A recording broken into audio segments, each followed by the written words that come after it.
She called the cops, I called my lawyer, and the whole thing spiraled faster than I ever thought possible. I was barely unloading my truck when she came at me with a clipboard screaming HOA regulations like I'd just invaded her gated community. 2 days later, I had a bogus fine taped to my shed, a drone buzzing above my roof, and a notice for an unauthorized trail that wasn't even mine. That was the moment I realized my dream property had turned into a battlefield. My name's Luke Porter. I'm 38, and for most of my life I've worked as a county forester. When I finally saved enough to buy a stretch of land, 190 acres of hardwood forest at a county auction, I thought I'd found my retreat a place to protect and study instead of paving it over. I had the deed in hand, boundaries marked with concrete posts older than me, and all the paperwork was airtight. Or, at least, that's what I believed, until Paula showed up. Paula Crowell. 52 local gossip called her the self-appointed president of the neighborhood HOA. The day we met, she marched down the dirt road like she owned the place wearing a neon vest with HOA security scrawled across it in black marker. She blocked the trailhead arms, folded chin high, and barked, "You can't park here. This is HOA property."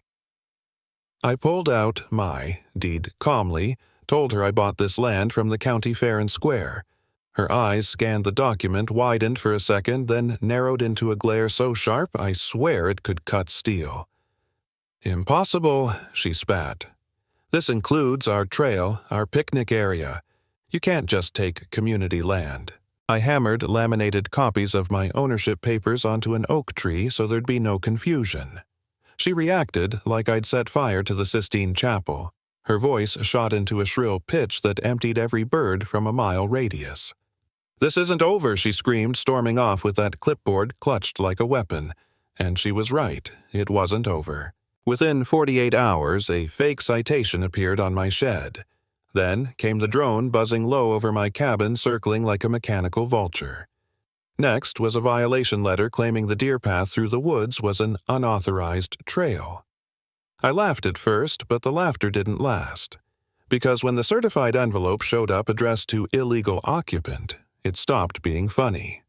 Inside was a demand for $400 in forest maintenance fees allegedly owed for the past 3 years. 3 years before I'd even bought the property. Signed by none other than Paula herself. I felt like I was losing grip on reality. I'd bought this land to escape office politics, to breathe, to work in peace. Instead, I was under siege from a woman with a homemade badge and a god complex. And I started to wonder, was I missing something? Did some obscure HOA bylaw actually give them rights here? That's when Nate showed up at my door. Quiet guy, mid-40s programmer, lived right near the trail entrance. He looked around nervously before stepping onto my porch. "Luke," he whispered, "I've been keeping records. You need to see this." He pulled out his phone and scrolled through months of screenshots. Paula had been siphoning HOA funds straight into her personal account, maintenance fees, improvement assessments, even emergency landscaping costs. That never happened. No treasurer signature, no oversight, just her pocketing thousands while neighbors stayed silent out of fear. The more I saw, the sicker I felt. Fake invoices for tree removals, emergency assessments for projects that never existed. She'd even tried to claim part of Nate's garden as community land and demanded rent. But the knockout punch came when he showed me promotional emails Paula pitching contractors about a woodland luxury retreat. Cabins, a spa conference space, all scheduled to break ground soon. On my land. That night, I barely slept. I sat at my kitchen table, deed spread out, rereading every line, every survey number, trying to convince myself I wasn't the crazy one. But doubt crept in. Maybe this was too much. Maybe I should just sell, walk away, find another forest somewhere else. Because if Paula could fake documents, bully neighbors, and still look herself in the mirror, what chance did I have? For the first time, I thought maybe she'd win simply because she was relentless enough to grind me down. But then came the footage. My wildlife camera, set to capture deer, caught Paula sneaking through my property at midnight, shovel in hand, burying fake boundary stakes next to the real survey markers. That was the moment the fear burned off and turned into fire. She wasn't just wrong, she was manufacturing lies, planting evidence like some wannabe criminal mastermind. And if she was bold enough to do that, she was bold enough to get sloppy.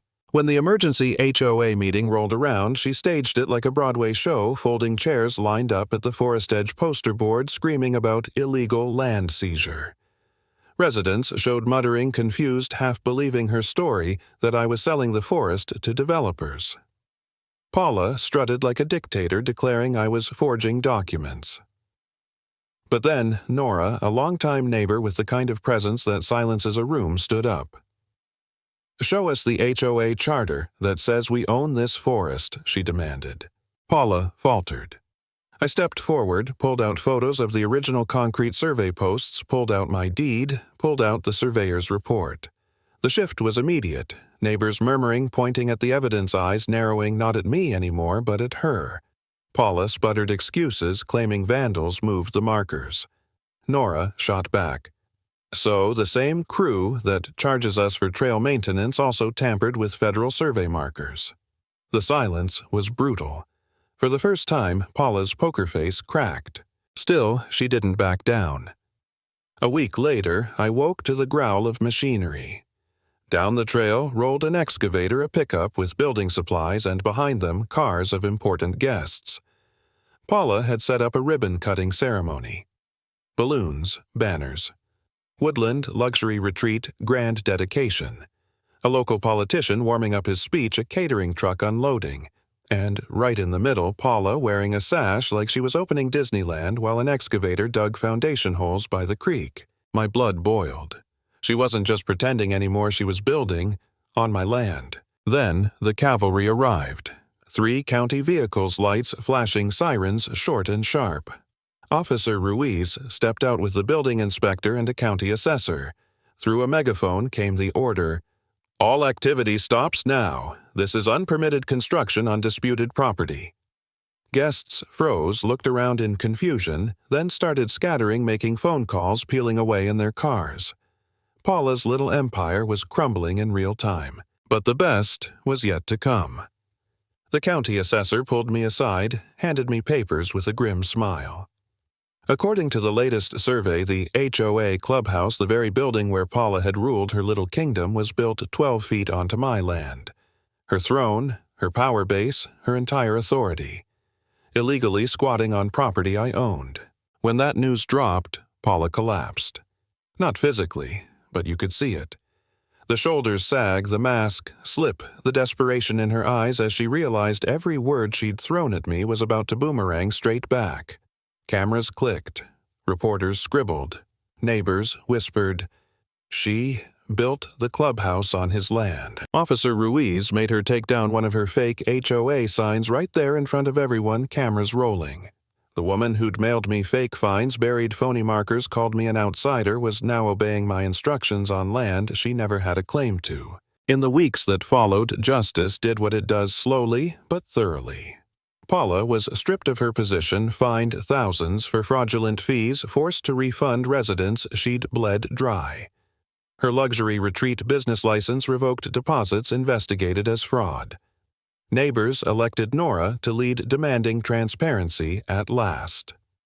And the crowning irony. To keep using their own clubhouse now, partly on my land, the HOA had to file a written request with me every single year, signed by Paula herself, the first time her hand shaking as she acknowledged the authority she'd spent months denying. That's where the story ends. Not with cheers, not with champagne, but with silence. The kind of silence that follows when a bully finally runs out of ground to stand on. And if there's one thing I learned, it's this: people like Paula only win when you stop drawing your lines. Hold your ground, because sometimes the only way to keep what's yours is to fight louder than the ones trying to take it.